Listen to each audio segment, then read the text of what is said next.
What does the color gold remind you of? They might say pirate's treasure, jewelry, things like that. Well, you know what it reminds me of? It reminds me of the gold street up in heaven. Did you know there was a golden street in heaven? No? Yeah, there is. The Bible tells us that there is. But there's someone else. There is someone who lives in heaven, and that is God.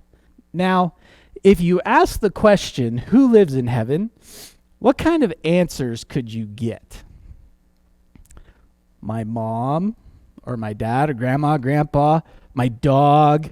Okay, now, do you really know if their family member is in heaven?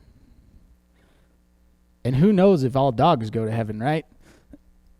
But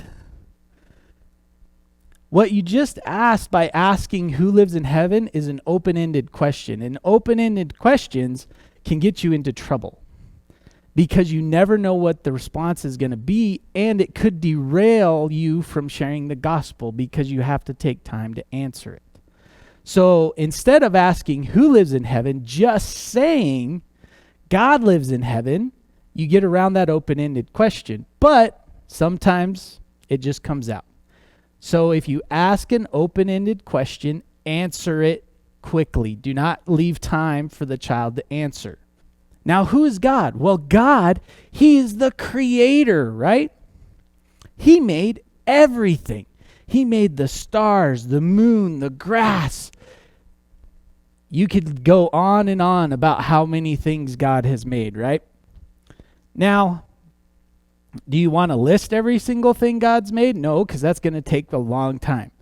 But you want to list a few things that the kid is going to relate to or understand that God has made those things. But there's another spot here that you could engage the child. So you could ask another question in this part. So you could be listing off the things that God's made, like he made the stars, the moon, the sky, the plants, the mountains that you see. He made everything, including your favorite animal. What's your favorite animal? And you're going to get a list. Now, if you ask the question, can you name something God created? You're going to get a lot of different responses. Now, one that I've gotten when I've asked that question, which is a little fun to try to answer, is that God made Walmart. So, now you got to take time to answer how God made Walmart, right? But by asking their favorite animal, they get a specific answer. You know, there is one thing that God made that is special, that there's nothing like it. You want to know what that is? That is people. You and me. God made you. And he loves you. Okay? You want to bring out this fact because sometimes this kid might not understand what love is. And to know that somebody does love them might be very impactful. And God does love us.